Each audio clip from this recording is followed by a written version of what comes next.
Agar inson o'zini qalbini tarbiya qilib turmasa, bilasizmi, oho, nimalarni xohlamaydi deysiz, qayerlarga yetaklamaydi siz bilan bizni bu betarbiya nafsimiz. Siz falonchini, pistonchini qo'ying, e'tiboringizni o'zingizga qarating.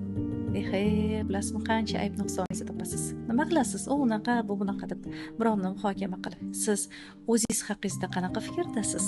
Mana shu narsa muhim. Qayerdadir yolg'on gapirib qo'ydingiz, qayerdadir ko'zingiz bilan, qayerdadir niyatingiz bilan gunoh qilib qo'ydingiz. Balkim bir amallab odamlardan berkitarsiz aybingizni, lekin bu degani hech kim bilmadi degani emas-ku.